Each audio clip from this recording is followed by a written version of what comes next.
म्हणजे गेल्या काही दिवसांपासून लाडकी बहीण योजनेवरून सत्ताधारी आणि विरोधकांमध्ये आरोप प्रत्यारोपांच्या फैरी रंगतायत। यातच आता उपमुख्यमंत्री अजित पवारांनी खास त्यांच्या शैलीत सुप्रिया सुळेंवर नाव न घेता मिश्किल टोला लगावला।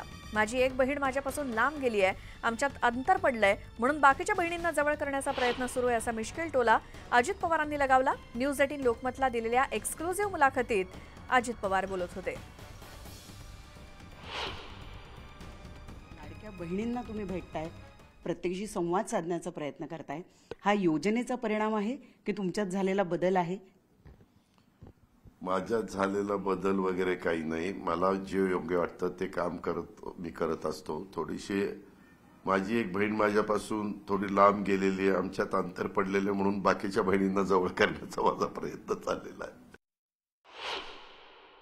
रामकृष्ण हरी। लोकशाही आहे, त्यांना काही बोलायचा अधिकार आहे। वयानी पदानी सगळ्यांनीच ते मोठे आहेत माझ्यापेक्षा, त्याच्यामुळे त्यांना काहीही बोलायचा अधिकार आहे। गेल्या काही दिवसांपूर्वी अजित पवार हे वेषांतर करून दिल्लीला गेल्याच्या चर्चा सुरू झाल्या होत्या आणि विरोधकांनी या मुद्द्यावरून अजित पवारांवरती जोरदार निशाणा लगावला। याच मुद्द्यावरून सुप्रिया सुळेंनी पुन्हा भाष्य केलं। वेषांतरासंदर्भातील बातमी ही तटकरेंनीच पसरवली, त्यांनीच पत्रकारांना सांगितलं असल्याचं वक्तव्य केलं। यालाच आता उपमुख्यमंत्री अजित पवारांनी पुन्हा इशारा दिला। नाव बदलून गेलो असल्यास माझ्यावरती गुन्हा दाखल करा, तसंच माझ्यावरती करण्यात आलेले आरोप सिद्ध झाल्यास मी राजकारणातून संन्यास घेईन, मात्र सिद्ध नाही झालं तर ज्यांनी आरोप केलेत त्यांनी राजकारणातून संन्यास घ्यावा, असं खुलं आव्हान त्यांनी दिलं। पत्रकारांनी शब्दाला पक्के आहेत। पत्रकारांना सांगितलं होतं बाहेर बोलायचं नाही, पत्रकार बोलले नाहीत। शब्दाला पक्के आहेत सगळे दिल्लीतले, ते सगळे जे हजर होते ते पत्रकार। त्या पत्रकारांना दुसऱ्या दिवशी सकाळी फोन करून सांगण्यात आलं आणि म्हणे सुनील तटकरे केलं असं पत्रकार म्हणतात, मी म्हणत नाही। आणि बातमी चालवा, त्याच्यातून ही बातमी चालवली असं मला पत्रकारांनी सांगितलं। नाव बदलून गेलेलं असेल तर लगेच गुन्हा दाखल करावा। आपण जे सांगताय तसं जर झालेलं असेल तर मी राजकारण संन्यास घेईल, सिद्ध झालं तर। सिद्ध नाही झालं तर ज्यांनी आरोप केले त्यांनी राजकारण संन्यास घ्यायचा आणि परत असला आरोप करायचा नाही। आता पुढची बातमी बघूयात। माय माऊलींनो, बांधवांनो, बहिणींनो, जरा कुटुंब किंवा एक किंवा दोन वरती थांबवायला शिका। नुसतं देवाची कृपा म्हणू नका। मला माहितीये कुणाची कृपा आहे, मी पण त्यातूनच गेलोय। यावरती थांबूया, नाहीतर पुन्हा एखादा शब्द जायचा आणि सुरू होईल अजित पवार भरकटला। अजितदादांच्या या वक्तव्यानं उपस्थितांमध्ये हर्ष पिकला। जनसन्मान यात्रेच्या निमित्तानं अजित पवार यांची अहमदनगरच्या कोपरगावमध्ये सभा झाली।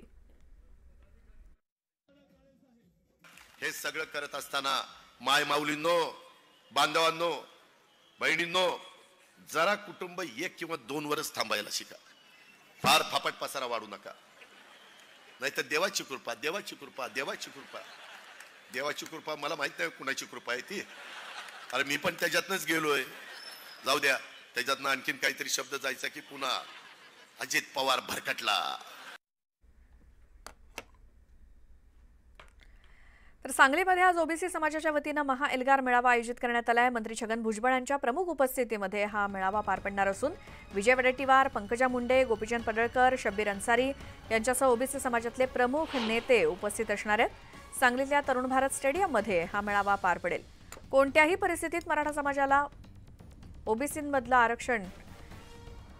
आरक्षण देऊ नये, त्याचसोबत कुणबी दाखले रद्द करावेत अशी मागणी या मेळाव्यातून करत सरकार विरोधात रस्त्यावरची लढाई करण्याचा निर्णायक निर्धार या मेळाव्याच्या माध्यमातून होणार असल्याचं शेंडगेंनी म्हटलं। आणि या मेळाव्यातून आम्ही सरकारला इशारा देत आहोत की कुठल्याही परिस्थितीत आपण ओबीसी आरक्षणाच्या 1% सुद्धा धक्का लागणार नाही याची दक्षता घ्या।